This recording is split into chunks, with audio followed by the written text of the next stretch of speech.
What will be tomorrow? Every evening, as we prepare to rest, we ask this question to ourselves. It is perhaps the biggest mystery for all mankind.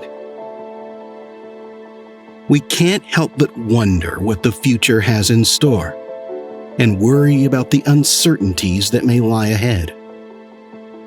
Everyone would like to look a couple of days or years ahead into the future and see what their life will be like. Will I be living the life of my dreams? Or is something really painful waiting to happen? Well, what's the worst that could happen to me? Death. Death shall ultimately claim us all. No one currently in recorded history has cheated death, and no matter how much we try to avoid it or delay it, death will come to us all eventually. Billions of years into the future, when the sun swallows the earth, or whether a cataclysmic event like an asteroid impact occurs, our existence will dissolve into minuscule atoms scattered throughout the vastness of space, moving haphazardly through the cosmic expanse.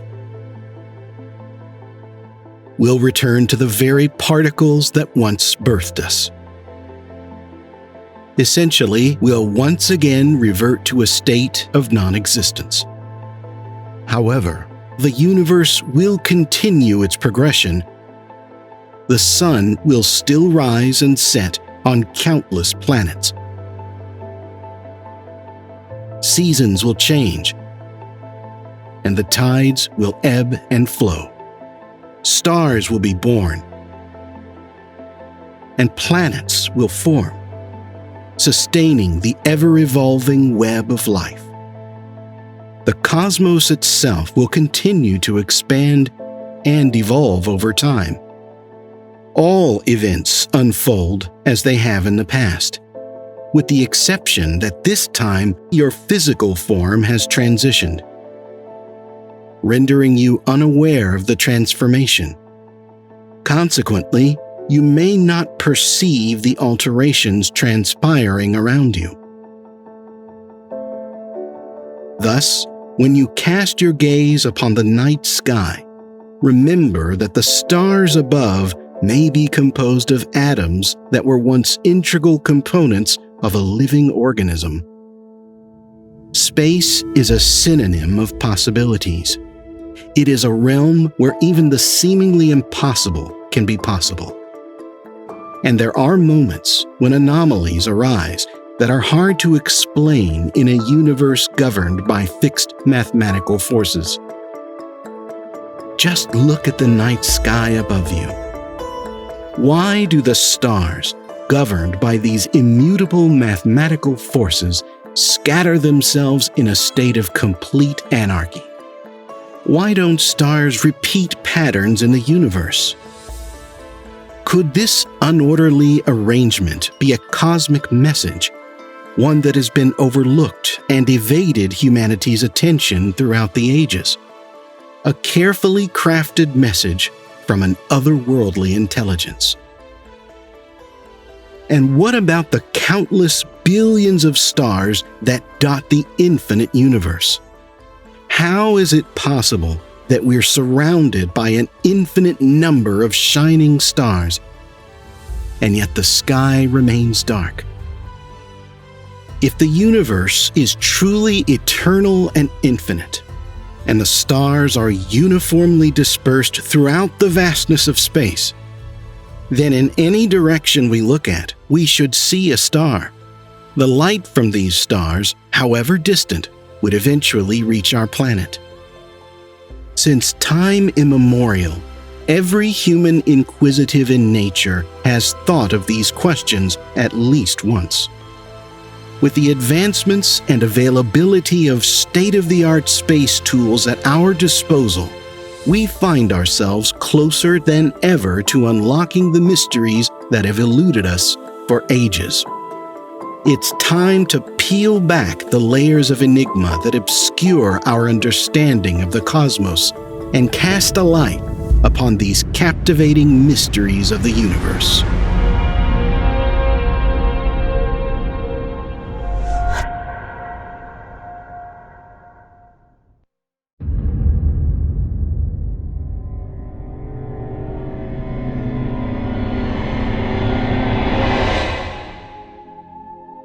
Take a close look at this picture.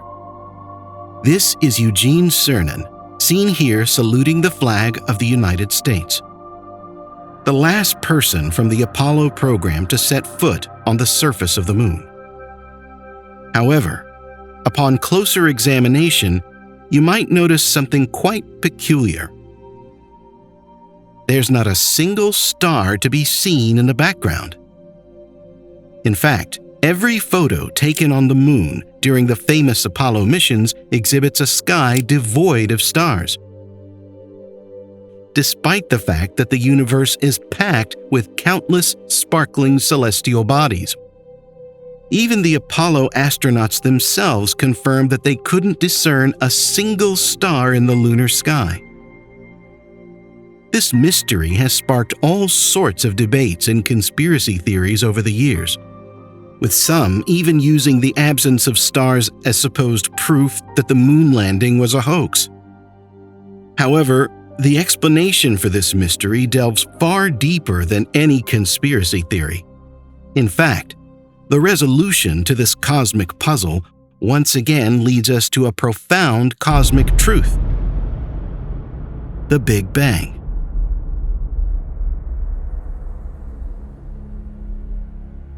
Why is space so black? The idea behind this query was first introduced by Johannes Kepler in 1610.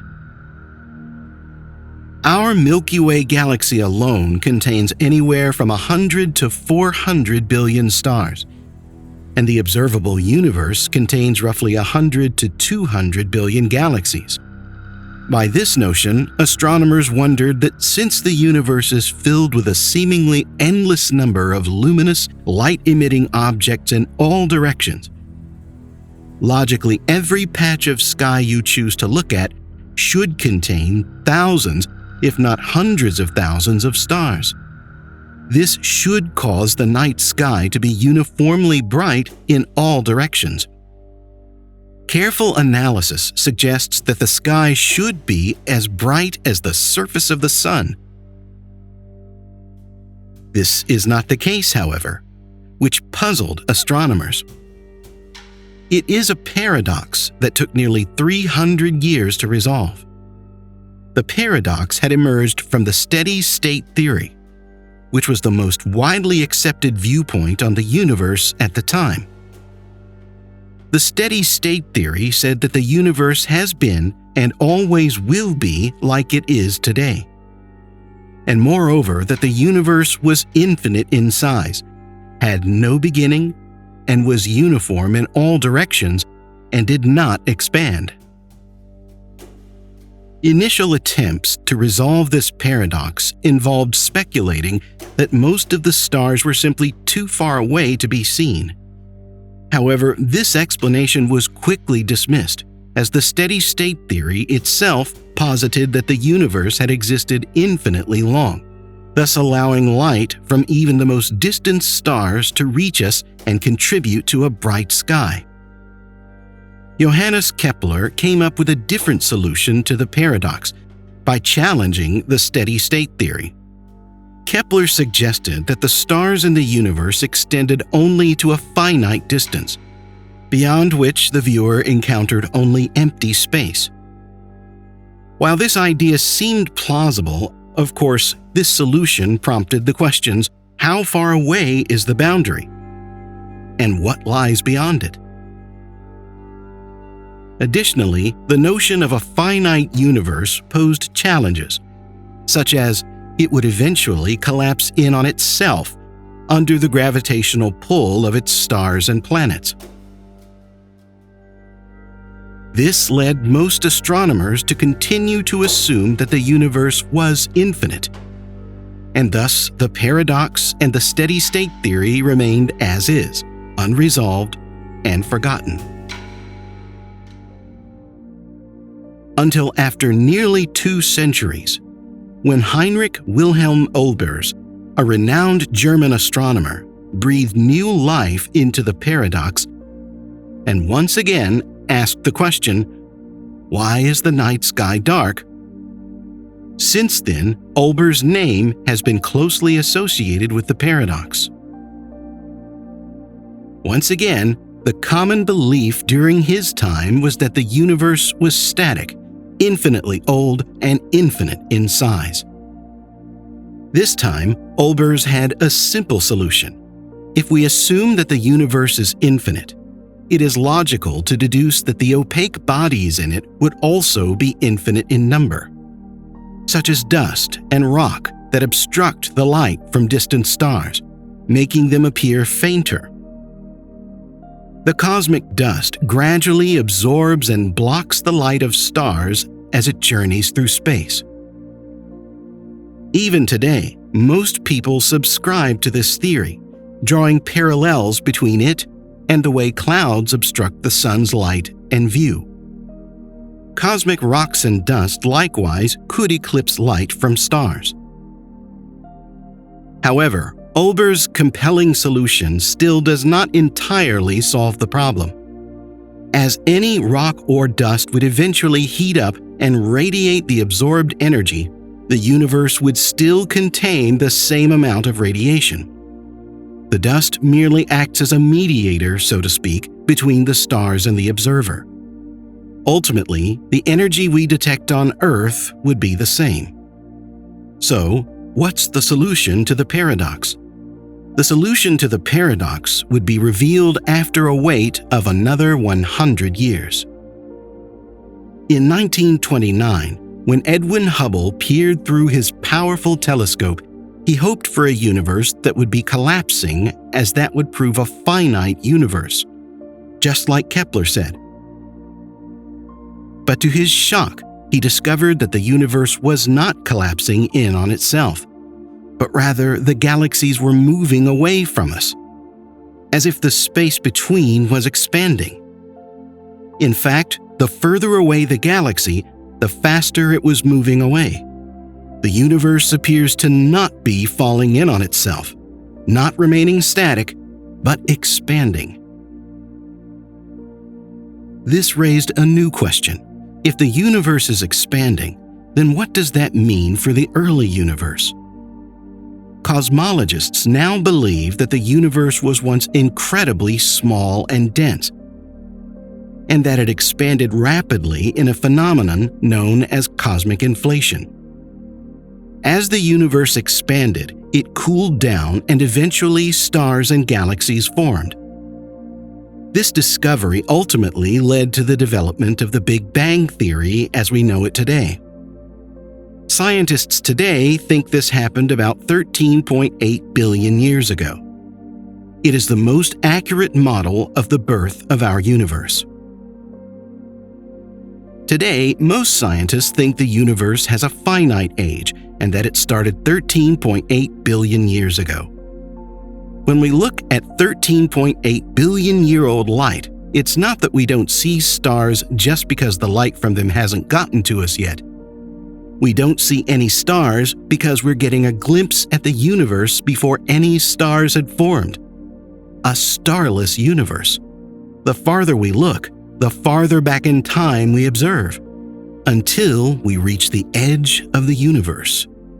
This is not a physical edge, but instead the afterglow of the Big Bang, known as the cosmic microwave background, the farthest point in the universe that we can observe from Earth.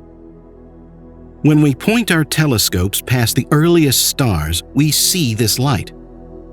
This is not starlight, but the light left over from the Big Bang, forming a background beyond the stars. But wait, the Big Bang theory seems to introduce a new problem. It states that the universe was much brighter in the past, especially at the end of the recombination era. All points of the local sky at that era were comparable in brightness to the surface of the sun, due to the high temperature of the universe in that era. So the cosmic microwave background should actually be dominating our night skies back on Earth, resulting in a constant need to wear sunglasses all the time to avoid being blinded by the intense brightness of the universe. Thankfully, this is again offset by the fact that the universe is expanding, and the expansion hasn't stopped after the Big Bang. Instead, it has only gotten faster, meaning new space is constantly being created even faster than the speed of light itself. At first sight, this may seem the violation of the principle of special relativity, which states that nothing can move through space faster than the speed of light. But in fact, it's not. The expansion of space is not caused by objects moving through space, but rather by the stretching of space itself. This stretching is due to the effects of dark energy, a mysterious force that is causing the expansion of the universe to accelerate.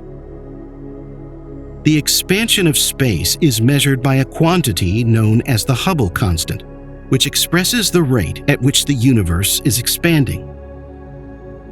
Currently, the best estimates of the Hubble constant suggest that space is expanding at a rate of about 73.3 kilometers per second per megaparsec, which means that the distance between 2 points in space will double in size in about 9.8 billion years. Now, as you may know, light is a wave, and as stars move away from us, their light waves get stretched out. The human eye can only see certain wavelengths of light, and when the wavelengths get too long, we can no longer see them. This is called red shift, as red has the longest wavelength of all the visible colors.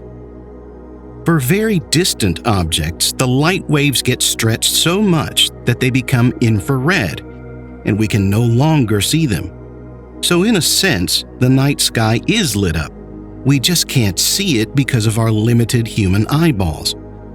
But telescopes can, and that is why we get to see such images. So finally, this is how the solution to the paradox plays out. Because of the finite speed of light and the fact that the universe has a finite age of about 13.8 billion years, this finite age means we can only see stars and galaxies whose light has had enough time to travel to us. The expansion of space-time complicates things even more. In the far-out regions of space, where space is expanding faster than the speed of light, the light from those galaxies will never outrun the expansion. No matter what we do or how long we wait, we'll never be able to see light from those galaxies. It will never light up our skies. What we see in the night sky is just a tiny fraction of the whole cosmos. We call this the visible universe, and we cannot, even with the most powerful telescopes, see beyond this horizon. It isn't just a horizon in space, it's a horizon in time. Beyond the edge of our visible universe, the light will never outrun the expansion. Due to this expansion, much further into the future, about 100 billion years from now, imagine we invent a powerful new telescope which will allow us to explore space beyond the galaxy. But as we peek through the telescope, we find nothing. Nothing but darkness and empty space. The generation of people have come to understand that they exist within a seemingly endless and almost informationless void. As the age of the cosmos approaches 100 billion, the expansion of the universe will cause all other galaxies to vanish beyond the cosmic light horizon.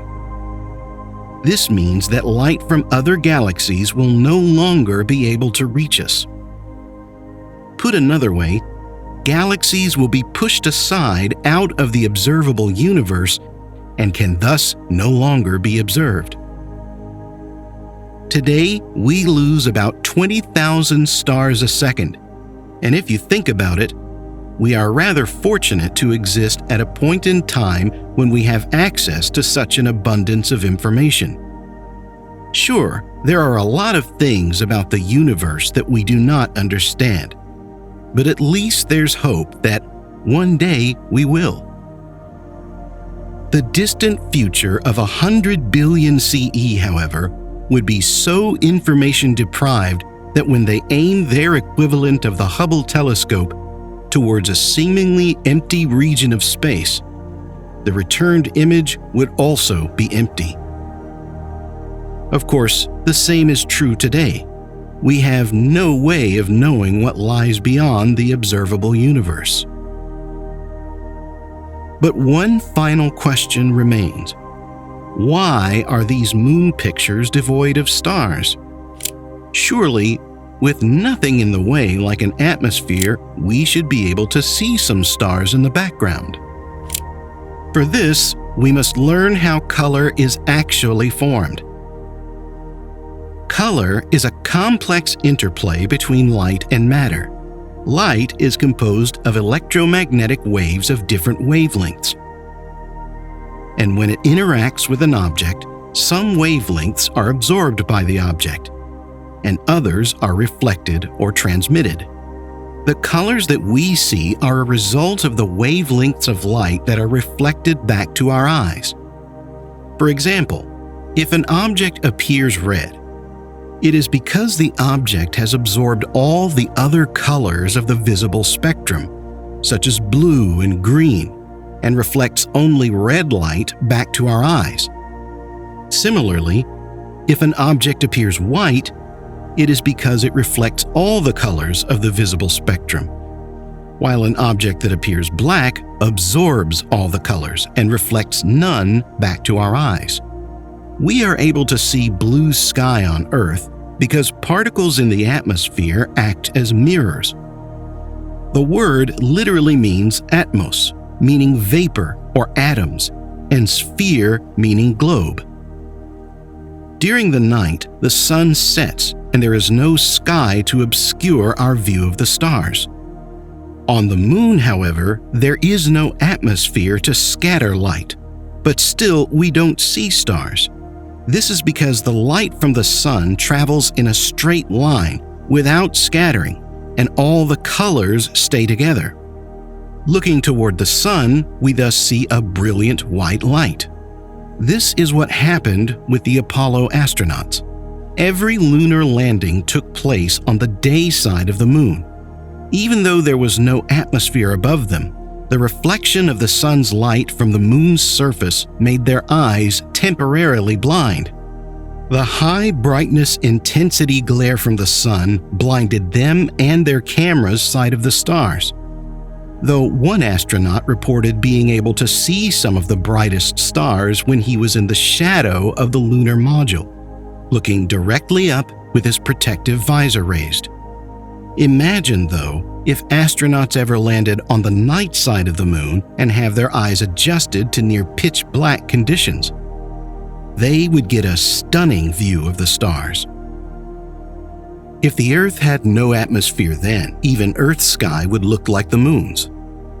Currently taking into account light pollution and the limitations of the human eye, we can see roughly 3,000 stars during the night sky, and only about 300 stars on a full moon night.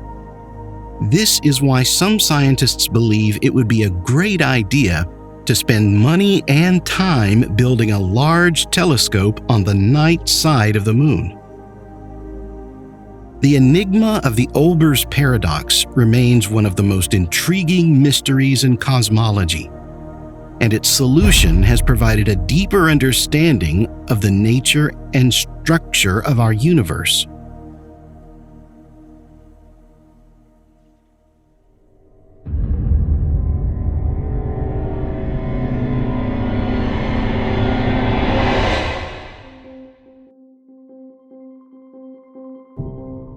given the millions of billions of Earth-like planets, life elsewhere in the universe, without a doubt, does exist. In the vastness of the universe, we are not alone. Albert Einstein. According to a recent comprehensive survey by Pew Research Center, 2/3 of all Americans now firmly believe that alien life does indeed exist. And at least 51% have full confidence that UFOs reported by people in the military are likely evidence of intelligent life outside Earth. And considering the significant and groundbreaking advances in astrophysics, scientists today firmly believe that there is a compellingly high probability of discovering extraterrestrial intelligence within the next few decades. Seth Shostak, a distinguished astronomer at SETI, Search for Extraterrestrial Intelligence, has boldly proclaimed that in a mere couple of decades, we will unequivocally uncover tangible evidence confirming the existence of intelligent life beyond our planet. As humanity casts its ever-expanding net across the vastness of the cosmos, capturing evidence of thousands of worlds, one ancient question haunts us. Is anybody out there? The vast expanse of the cosmos, with its many galaxies, stars, and planets, makes it very obvious that there is a possibility for life to exist elsewhere, even if we accept that the origin of life on Earth was a rare occurrence. The immense size of the universe serves as a large blank canvas for the diversity of life to emerge. It is a landscape that might include intelligent beings at all levels of development, ranging from the least advanced to the most evolved. Just imagine yourself alone, weightlessly floating in the vast expanse of space. The silence can be deafening, and the emptiness overwhelming. At first glance, you may believe you are truly isolated, devoid of companionship. However, contemplate the intricate ecosystems thriving inside our bodies, often taken for granted and ignored. Many microbes and tiny organisms may be living on your skin or within your digestive tract, their existence unbeknownst to you. While these organisms may not possess our level of intelligence, their presence serves as a poignant reminder that solitude can often be an illusion. Similarly, the idea that we are alone in the universe may also be a delusion. Unknown to us, life throughout the universe could demonstrate a vast range of intellect that we unconsciously overlook.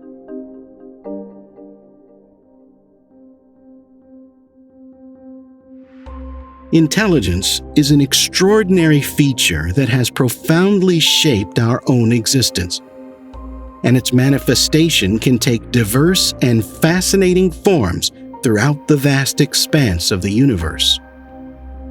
On distant planets, creatures may have evolved remarkable and exceptional cognitive abilities, honed by unique environmental pressures and evolutionary pathways. Some civilizations may be less advanced than ours, perhaps comparable to the early stages of human development.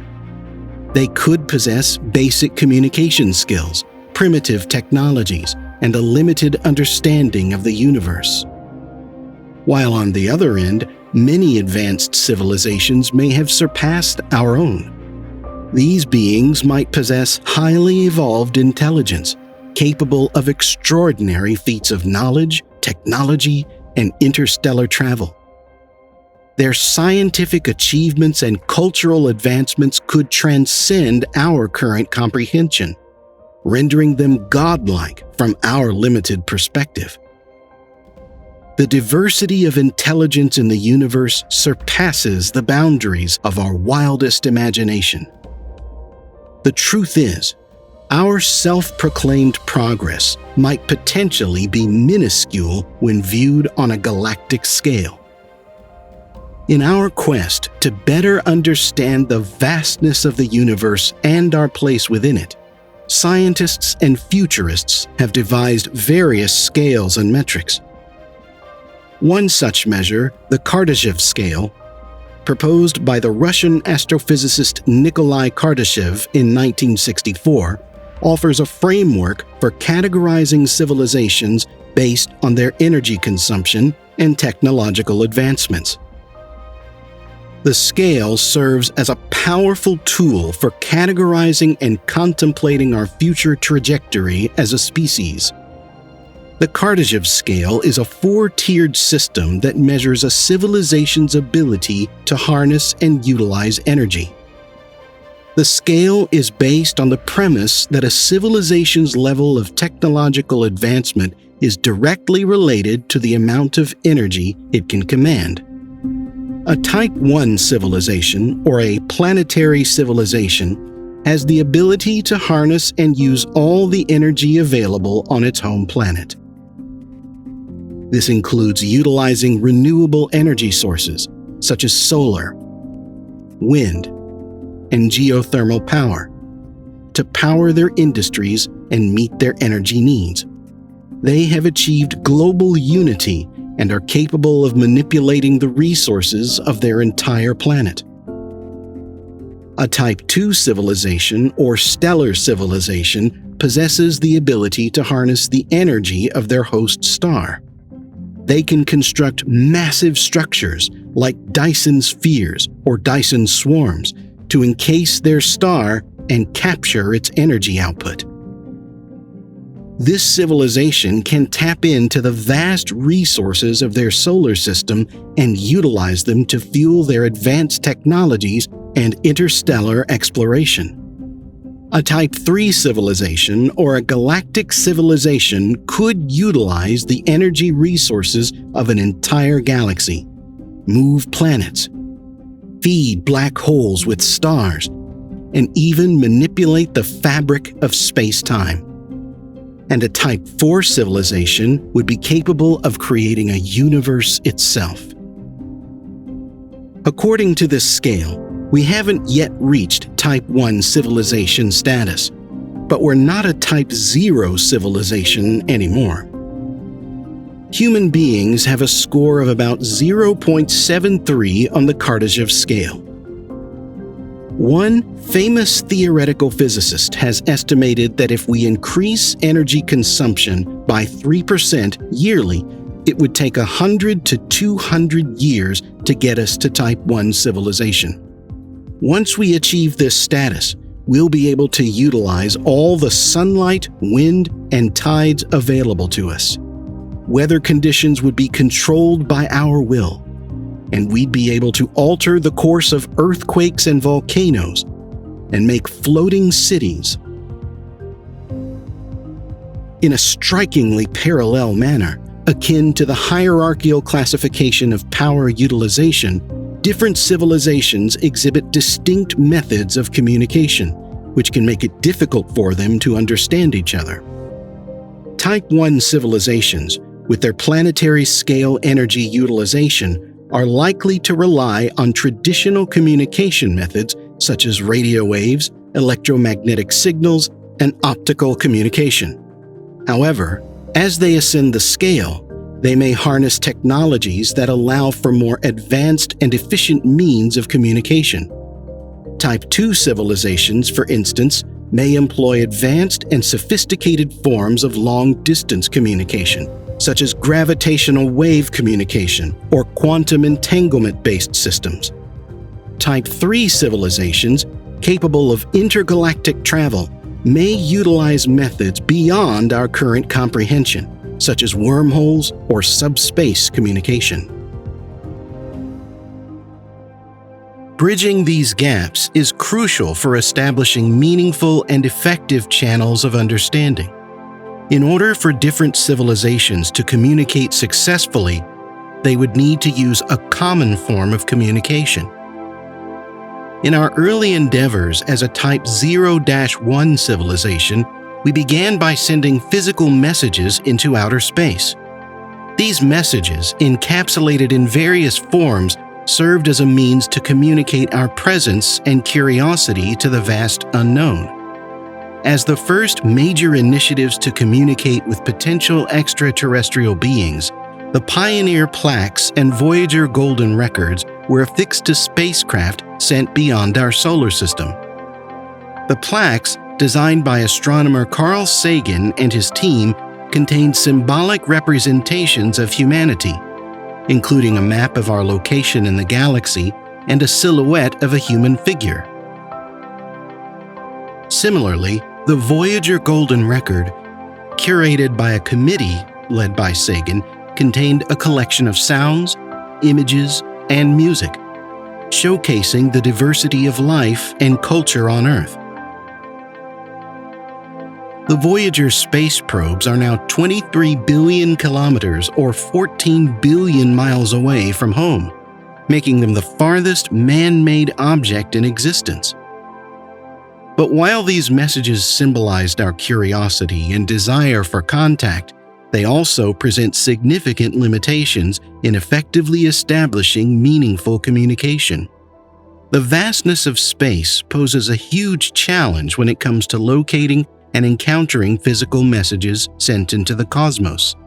Plaques and records launched into space are minuscule compared to the immense area they traverse. Space is vast and largely empty, making it highly unlikely for any extraterrestrial civilization to come across our plaques or records by chance.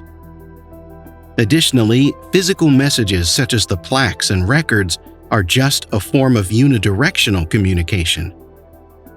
They serve as a representation of our existence and aspirations, but they lack the ability to receive or transmit responses from potential recipients. Even if an advanced civilization were to come across these messages, the absence of a means for them to respond directly hinders the establishment of a meaningful dialogue. The unidirectional nature of physical messages limits the potential for an interactive exchange of ideas, knowledge, and cultural understanding between civilizations. Lastly, the huge differences between celestial objects means that the journey of physical messages can span hundreds or even thousands of years. In the case of the Voyager Golden Records, for instance, it would take eons for any potential reply to reach us.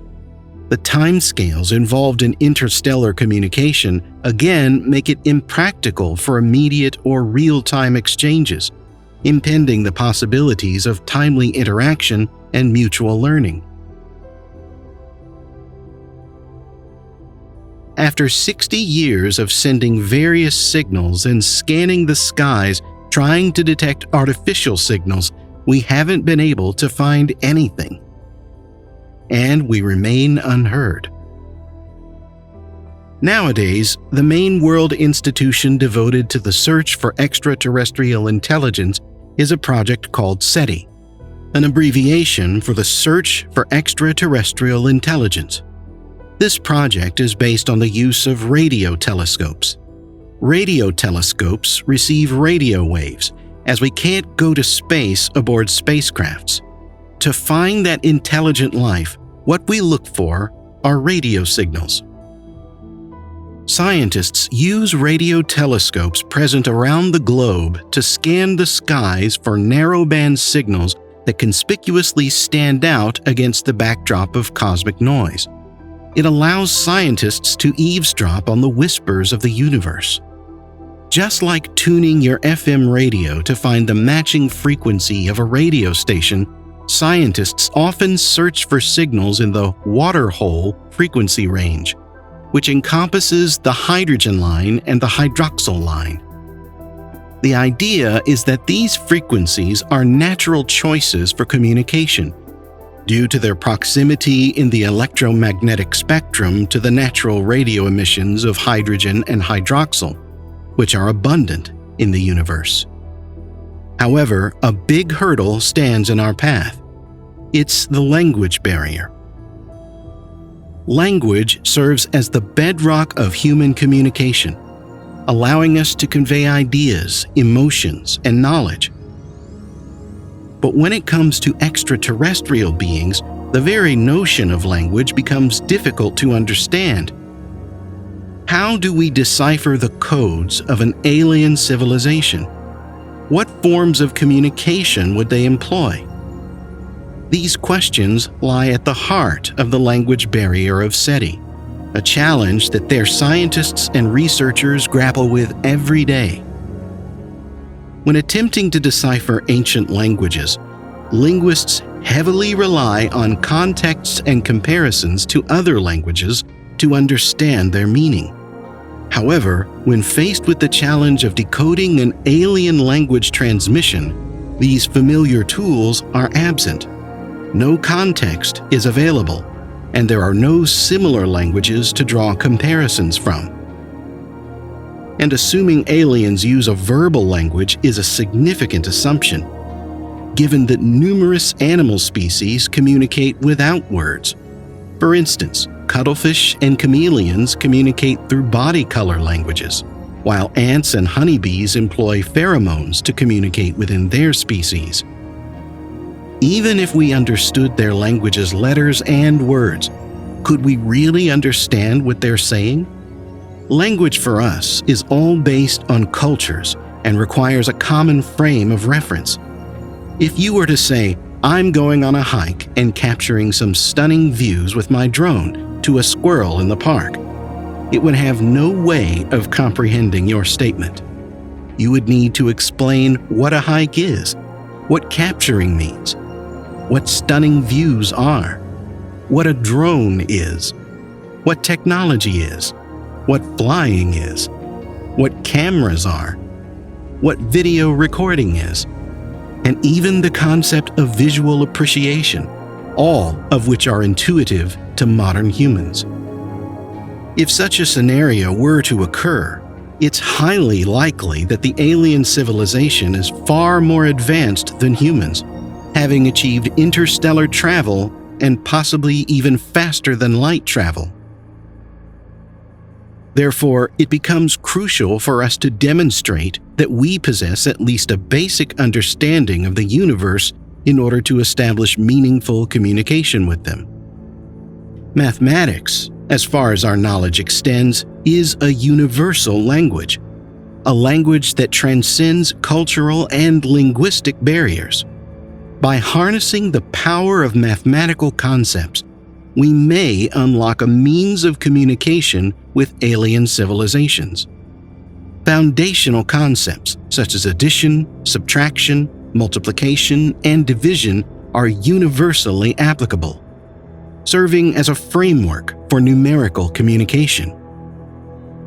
Regardless of location in the universe, the fundamental truth remains that 2 + 2 = 4, and the ratio of a circle's circumference to its diameter is approximately 3.141592, and so on.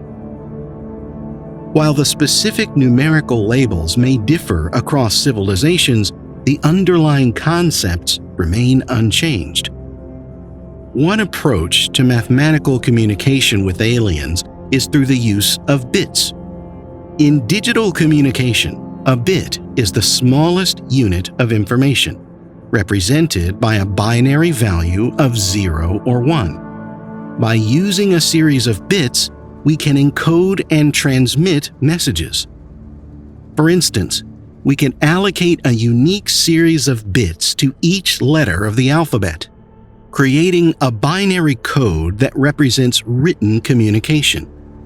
Thus, we could introduce the concept that 1 bit signifies the letter A, 2 bits represent the letter B, and so forth. This binary code could serve as a foundation for communication, allowing us to transmit longer written messages that could be understood by an intelligent alien civilization. Therefore, we could show the aliens our understanding of math. Though it would be a tremendous intellectual challenge humankind has ever faced. Composing a message that can be understood by aliens will be extremely difficult, and conversation may almost be impossible. Extraterrestrials could be millions of years more advanced than we are. These hypothetical life forms may have long abandoned their biological bodies to exist solely within a computerized body. In this scenario, they may have relinquished their individual consciousness to merge into a global digital network of minds, giving rise to a vast collective consciousness.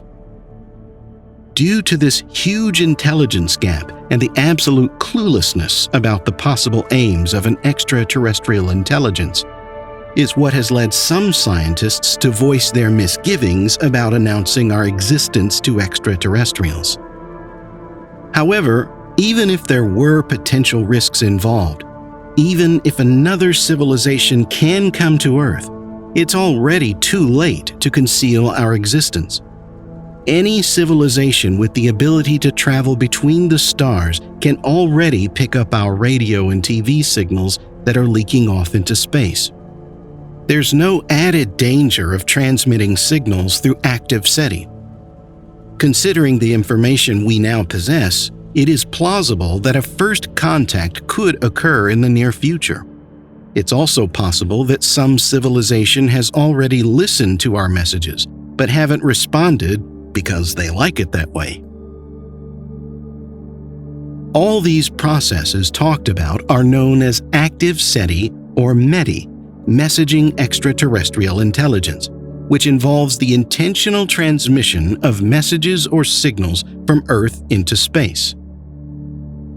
By taking a proactive role in initiating communication, scientists hope to attract the attention of intelligent beings that may be listening or capable of receiving the transmitted signals. This shift from passive observation to active engagement reflects a growing belief that humanity should actively participate in the quest to establish contact with other civilizations. Nevertheless, how is it possible that, given the huge possibility of other civilizations, we haven't yet received any evidence of their existence? The question of great silence was first raised by legendary physicist Enrico Fermi, and is famously known as the Fermi paradox. Speaking to his colleagues once during lunchtime, he raised a seemingly simple question. So, where is everybody? Why haven't we seen any proof of alien civilizations yet, given how likely it is that they exist? Perhaps, at the end of the day, maybe they simply don't bother to communicate with us. When you consider our civilization's level of development, the answer is pretty obvious. Why would they? The logistics required for interstellar travel are only available to civilizations that have reached Type 2 at the least, and in their eyes, we're not worth it. What person in their right mind would try to communicate with ants? How would an ant be able to recognize that someone's trying to communicate with it? After all, in terms of our development and technological advancement compared to them, we're akin to highly developed ants that have taken over an entire planet. This is called the zoo hypothesis.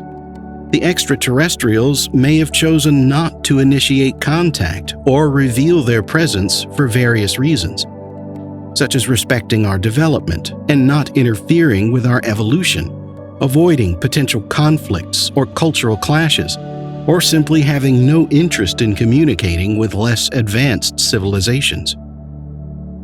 Another explanation for the Fermi paradox is that we may have already received those signals, but we haven't realized it. We haven't perceived the signals, or we haven't been able to understand or decode them. In this case, some strange signals from outer space have been received. Their origins are now being investigated, and they have posed serious questions for scientists. The most famous signal that has been detected came in 1977 at Ohio State University's Big Ear radio telescope.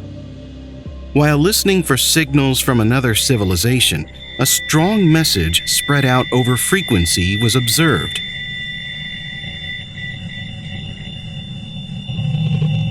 It looked exactly like the kind of signal we would want to receive from extraterrestrial beings. During his work on the night shift on July 15, 1977, Jerry R. Amon, a professor at Ohio State University and a volunteer for the SETI project, observed the peculiar transcription of the radio signal made by a computer on a section of paper feed. Later, it was confirmed that this signal was the most intense anomalous signal detected up to that point by a radio telescope. The signal of unknown origin had a duration of 72 seconds and reached an intensity 30 times higher than conventional signals. It had come from the constellation of Sagittarius.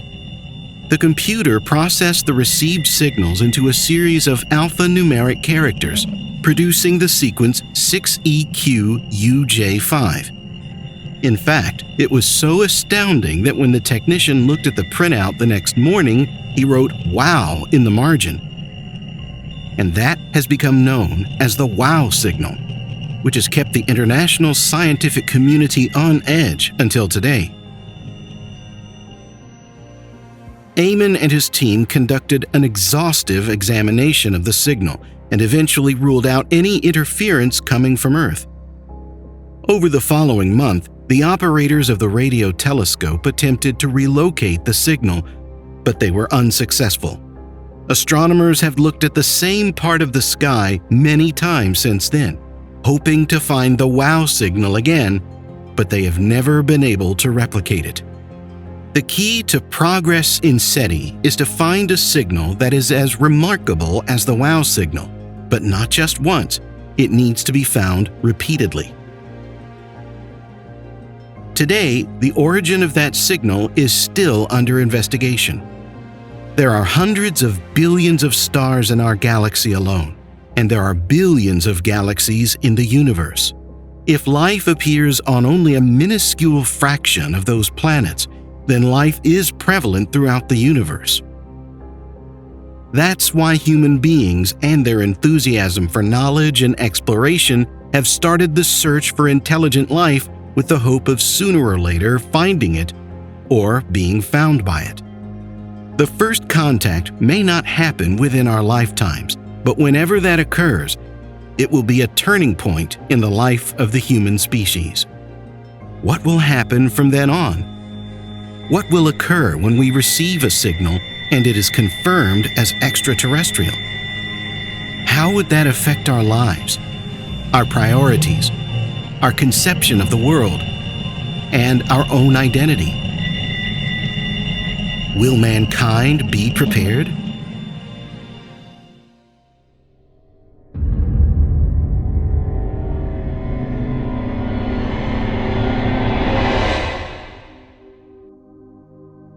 On November 13, 2004, scientists at NASA were using the Hubble Space Telescope to capture images of a previously unexplored and empty region of the sky.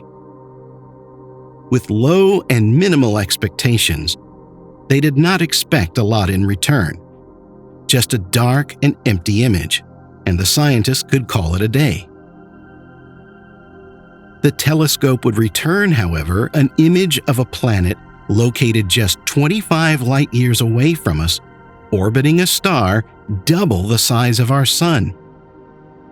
This was the first time a planet was directly observed through a telescope. Against their expectations, the scientists could not wrap their heads around what had just transpired. Never before in history had a planet been found out on the basis of direct observation. In fact, the person who discovered it said he nearly had a heart attack.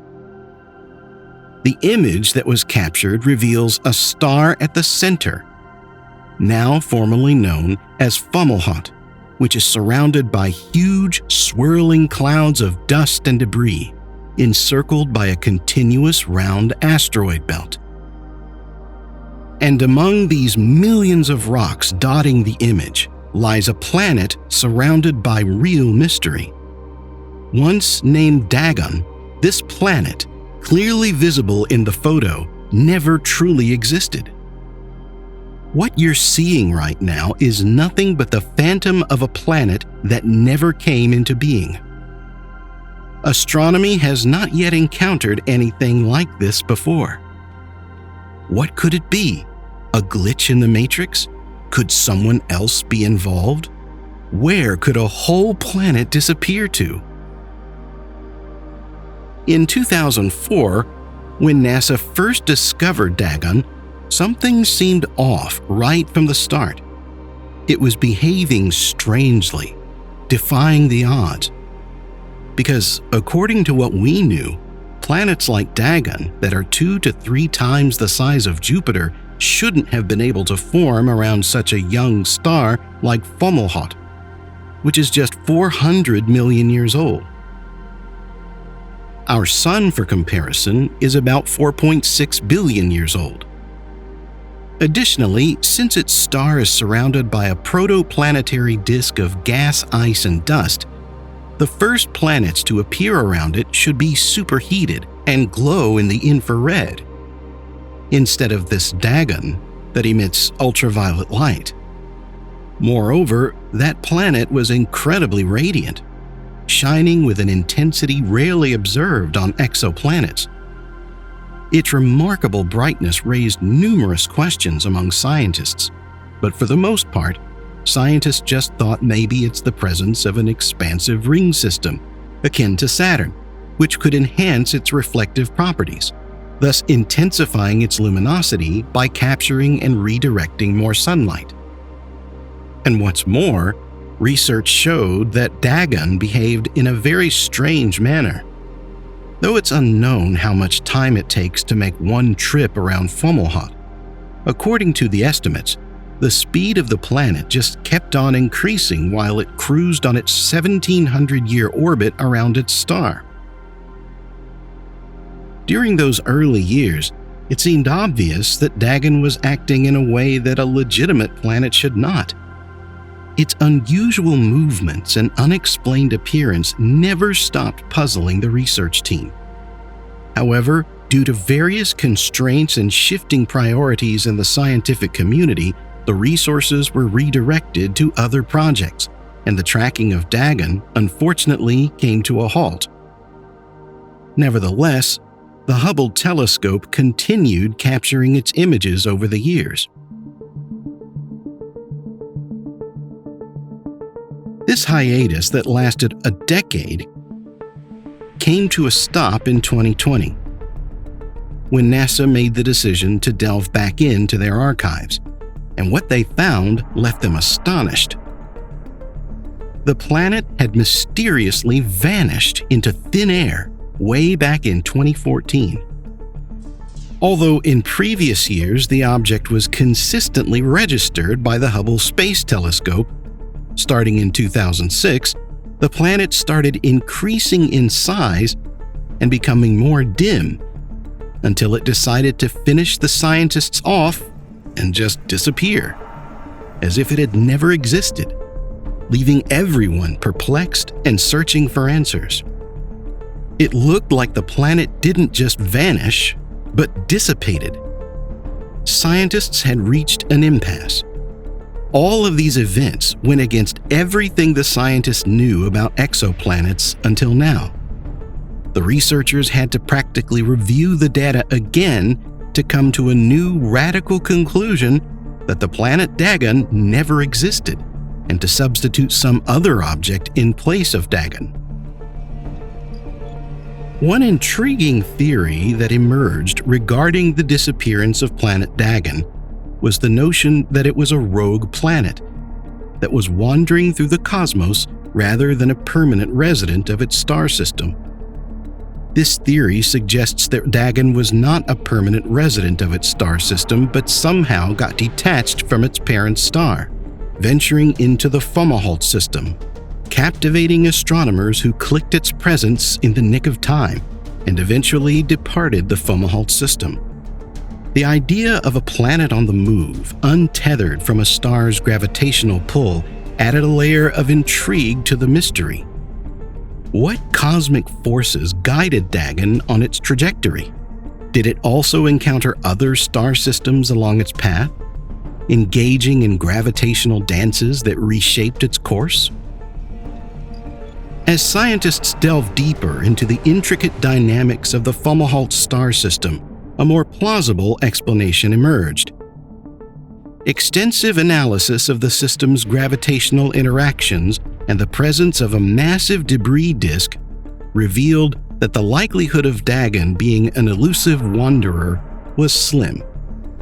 The complex gravitational forces exerted by the stars and the constraints imposed by the surrounding debris disk would have significantly hindered the planet's ability to roam freely without being influenced or detected. And if planet Dagon had indeed been a rogue planet traversing the system, it would have left discernible traces of its passage in the surrounding debris disk. Much like the trails formed by the wings of an airplane on clouds. Just as these trails offer evidence of the airplane's presence and movement, astronomers expected to observe distinctive disturbances or patterns within the debris disk caused by the interaction with Dagon. Yet, despite meticulous examinations, no significant indications of such disturbances have been found. The absence of discernible breadcrumbs, akin to the trails formed by airplane wings in clouds, raises doubts about the hypothesis of Dagon as a wandering planet. Scientific scrutiny, guided by evidence-based reasoning, compelled scientists to explore alternative explanations for the vanishing of planet Dagon. A new and the most possible theory proposed by the scientists suggests that the object originally interpreted as an exoplanet was a slowly dissipating dust cloud that formed as a result of a massive collision between two asteroids or planet fetuses, each about 200 kilometers or 125 miles in size. This discovery is even more amazing because a collision between two small celestial bodies is incredibly rare. The ability of scientists to capture the image of the collision was an incredible stroke of luck.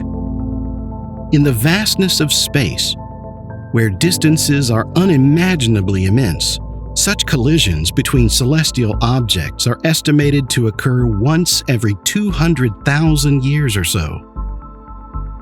The collision must have happened back in 2004, when the Hubble telescope was surveying the area around Fomalhaut. Coincidence number one. As time went by, the dust began to spread, which explains the increase of the object's size and the lowering brightness. Coincidence number two.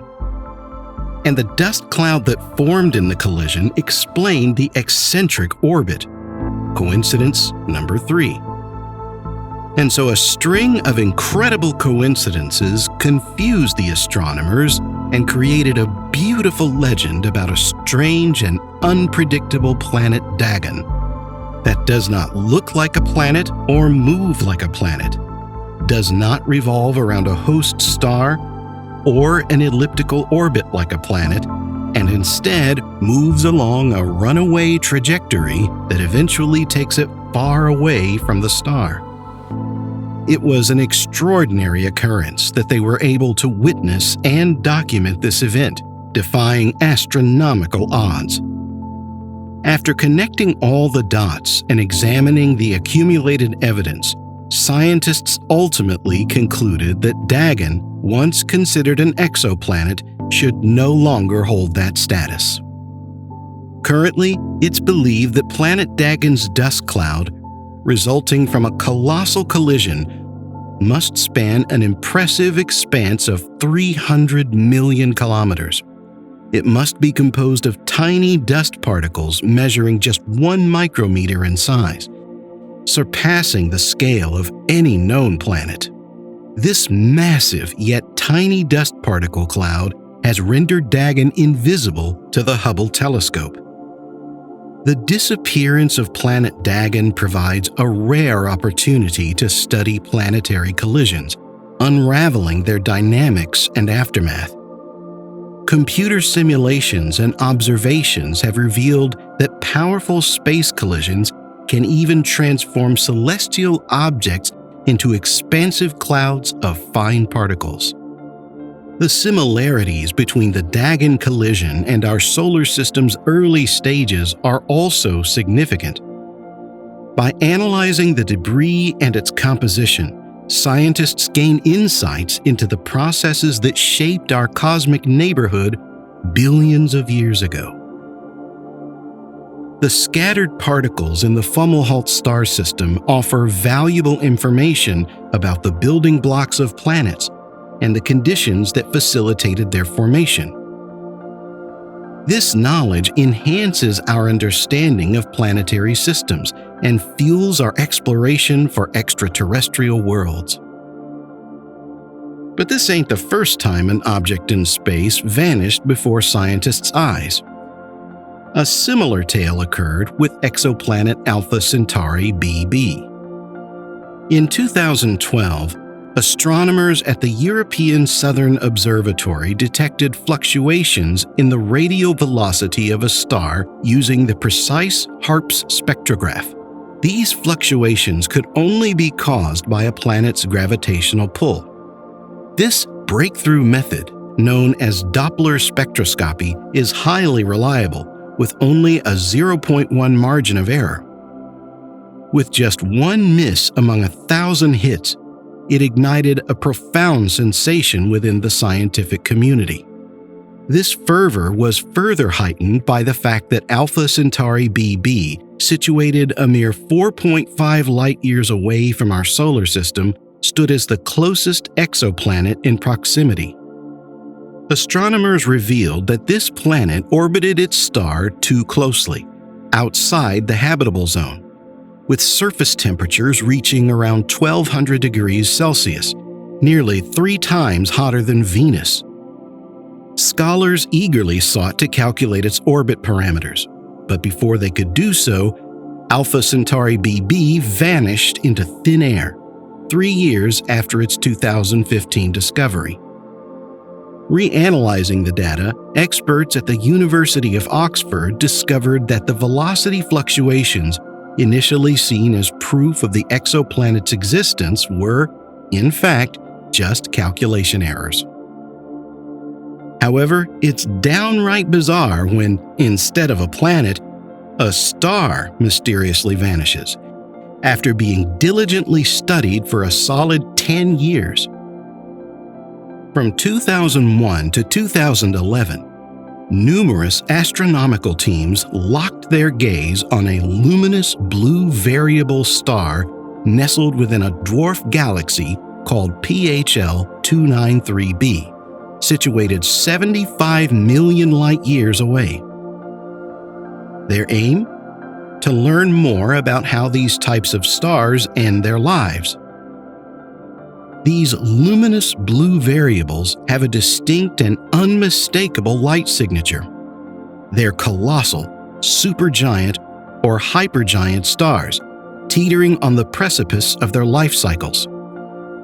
Bursting with brightness and plagued by instability, they undergo violent outbursts and eruptions that cause drastic fluctuations in both their radiance and spectral characteristics. During these dramatic episodes, their luminosity can even double in intensity.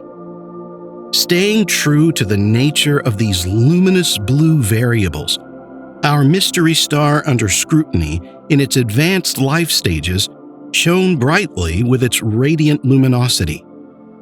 However, when scientists directed the powerful, very large telescope of the European Southern Observatory toward the PHL 293b galaxy in 2019, the star had mysteriously vanished. A meticulous analysis of data collected between 2011 and 2016 revealed an unsettling truth. it had ceased to be visible after 2011. According to astronomers, only two primary possibilities could emerge from this point. Firstly, it's plausible that the star dimmed and became veiled within a shroud of ejected material, resembling the ambiguous dust cloud that may have concealed our very own Milky Way's red giant star, Betelgeuse, a couple of years ago. Under this scenario, the star might have continued its eruptions concealed behind this thick fog of gas and dust, rendering it invisible to our eyes. Infrared observations conducted in 2009 hinted that this obscuring cloud would need to be chillingly cold to remain undetected and enshroud the star effectively. Alternatively, based on certain models, it is proposed that the luminous blue variable star, rather than undergoing the anticipated supernova phase, skipped this explosive spectacle altogether and transitioned into a slow-spinning black hole. This notion gained support from recent research on a colossal red star that rapidly brightened before abruptly vanishing in a galaxy located 22 million light-years away, published back in 2017. The researchers hypothesized that this star had experienced a failed supernova before its ultimate collapse. Building on these findings, the team postulates that the luminous blue variable star in PHL 293b was also in an eruptive state between 2001 and 2011. After which it vanished either by bypassing the supernova stage entirely or faltering in its attempt to initiate one. In most cases, stars nearing their end typically culminate in a spectacular supernova before transforming into either a black hole or a neutron star. This explosive phase is hard to miss, often persisting for several years. Astronomers would have undoubtedly caught a glimpse of such an explosion if it had occurred. This puzzling situation challenges our understanding of stellar life and death, forcing us to reconsider our existing models.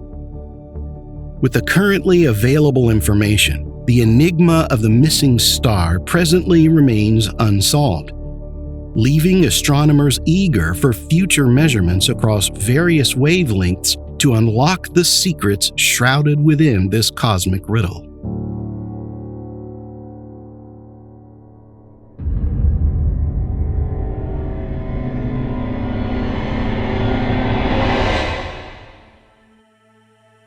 In 1972, an extraordinary spacecraft named Pioneer 10 embarked on a thrilling mission to explore the vastness of the asteroid belt and the colossal gas giants that dominate our solar system in the outer reaches. Traveling at a speed of 32,000 miles per hour, or 51,500 kilometers per hour, Pioneer 10 soared away from Earth on a transformative journey that would eventually pave the way for future endeavors, such as the Voyager probes.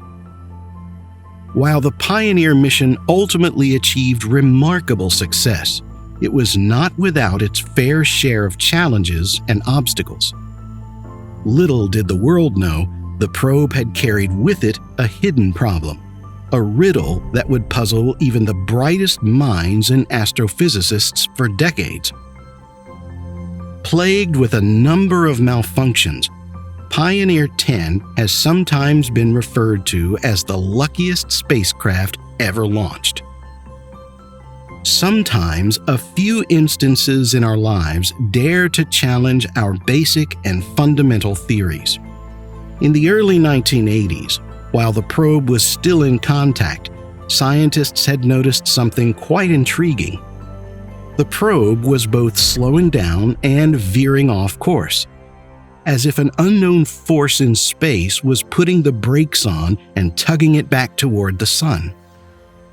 Despite conducting extensive research and tirelessly analyzing data for about 15 years, the solution to this puzzle remained elusive.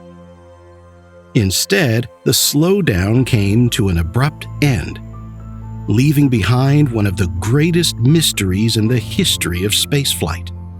Even today, the flyby anomaly continues to confound our understanding of spaceflight, causing some spacecraft to deviate ever so slightly from their intended trajectories. It remains a glitch that tests our knowledge and leaves us searching for answers. Launched back in 1972, Pioneer 10 became NASA's pioneering mission to the outer planets. The probe earned its moniker from the valiant pioneers who settled the western United States, because, just like those explorers of old, Pioneer 10 aimed to boldly go where no spacecraft had gone before. Pioneer 10 spacecraft achieved remarkable triumphs, marking several firsts in our space exploration. It was the first to venture beyond Mars, traverse the asteroid belt, and reach the mighty gas giant Jupiter. Pioneer 10 also made history as the first spacecraft to utilize an all-nuclear power supply and follow a trajectory that would lead it beyond the boundaries of our solar system. Originally intended for a modest 21-month mission, Pioneer 10 far exceeded expectations, defying the odds and persevering for over 30 years. However, in January 2003, after its long and distant journey, the venerable probe bid its final farewell, transmitting its last signal back to Earth. Today, Pioneer 10 continues its cosmic voyage, a solitary vessel drifting like a ghost ship through the frigid expanse of space, over 11 billion miles away in the opposite direction of the Sun's motion through the galaxy. Just like its twin, Pioneer 11 took off into the great unknown a year later in 1973. Following in the footsteps of its predecessor, it became the second probe to successfully pass Mars, navigate the main asteroid belt, and reach the majestic planet Jupiter. Finally, Pioneer 11 etched its name in history by becoming the first spacecraft to fly by Saturn. Unlike its twin, however, after leaving Saturn, Pioneer 11 headed out of the solar system in the opposite direction at an angle of 90 degrees to Pioneer 10. Its destination? The center of the galaxy, present within the constellation of Sagittarius. In 1995, NASA received the last signal from Pioneer 11, marking the end of its communication. It silently vanished into the depths of space, leaving behind a legacy of exploration. But unknown to many, both of them had left behind a puzzle that would baffle even the most seasoned physicists for decades. Just like many confusing puzzles, this one began with a subtle hint of inconsistency. Shortly after Pioneer 10 and 11 ventured beyond the orbits of Jupiter and Saturn, their navigators made a surprising discovery. Both spacecraft appeared to be experiencing a greater slowdown than what the navigators had initially anticipated. It was as if an unknown force was gently tugging them backward, closer to the Sun. While the scientists were aware that the probes would naturally decelerate to some extent due to the Sun's gravitational pull, the data revealed an excessive slowdown that defied explanation. The deceleration experienced by the spacecraft was incredibly small, just merely 1/10,000,000th of Earth's gravitational acceleration. In 1998, John Anderson of JPL and his colleagues calculated that the spacecraft had a deceleration rate of about 300 inches per day. While this may seem like a very small difference in measured acceleration compared to the predicted values, it had significant implications. The pioneers ended up staying thousands of kilometers closer to Earth each year than originally intended. They fell short of their expected location by a distance roughly equivalent to the distance between the Earth and the Moon. Year after year, the spacecraft found themselves deviating by a few thousand kilometers from their expected positions. Initially, it hadn't raised many concerns, but now it was a different story altogether. And the puzzling part was that this tiny deceleration persisted as the spacecraft traveled deeper into space.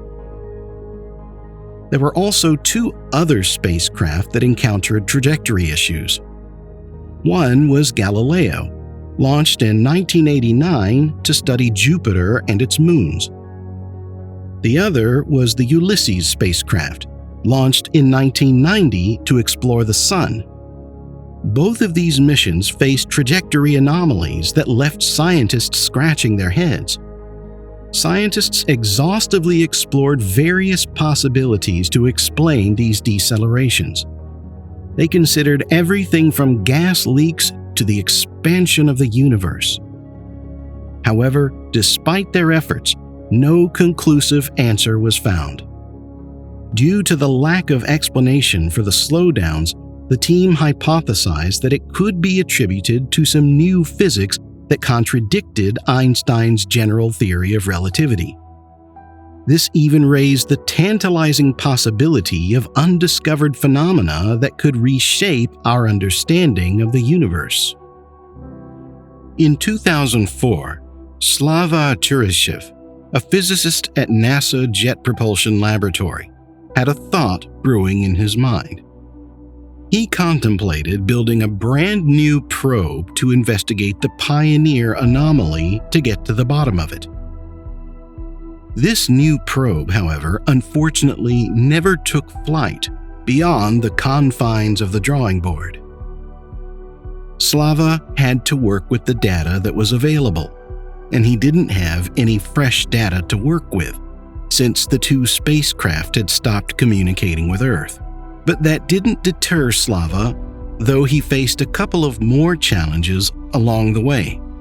Firstly, those Pioneer spacecraft were designed back in the day when computer-aided design wasn't in the picture. It was all good old-fashioned paper and pencil.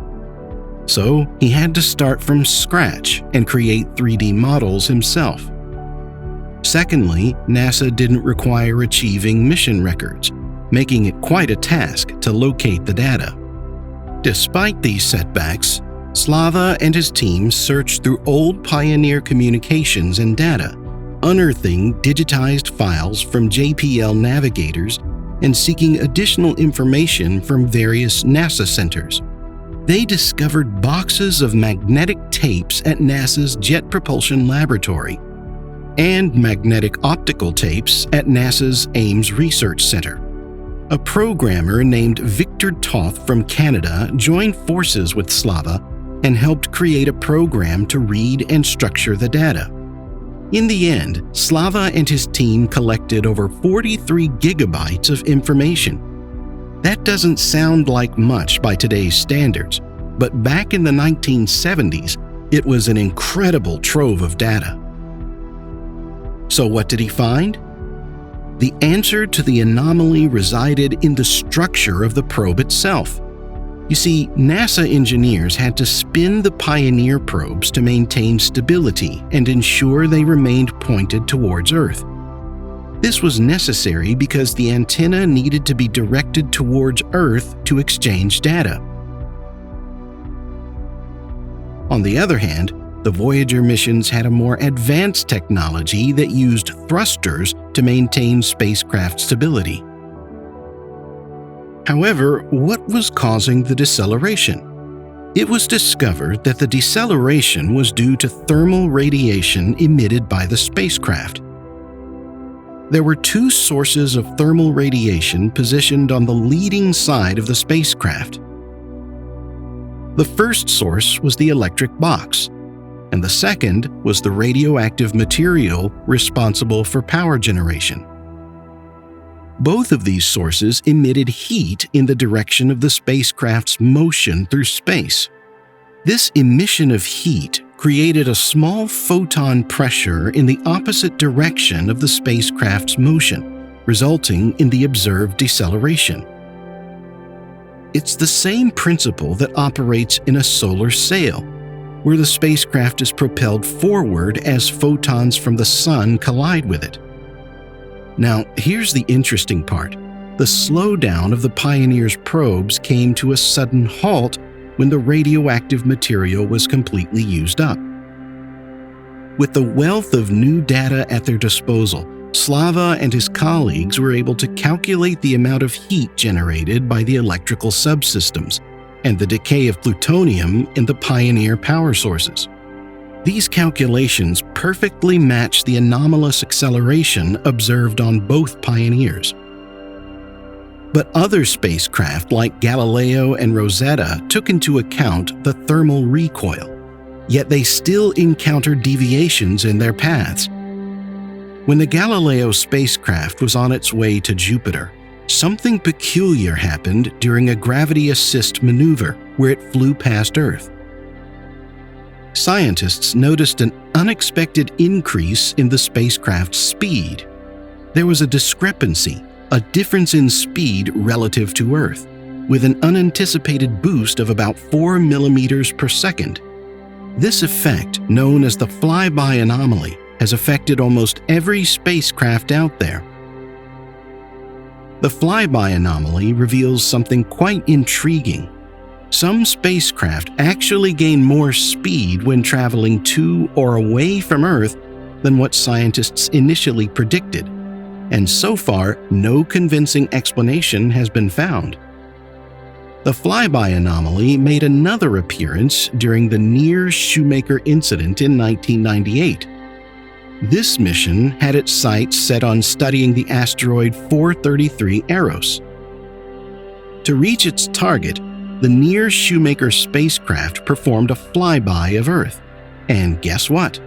Scientists observed an even larger deviation in the spacecraft's velocity compared to the Galileo flyby. This time, the speed unexpectedly increased by around 13 millimeters per second. The recurring nature of this phenomenon in these two cases piqued the interest of the scientific community. They started delving deeper, reviewing data from other flybys. As they dug into the records, more cases emerged.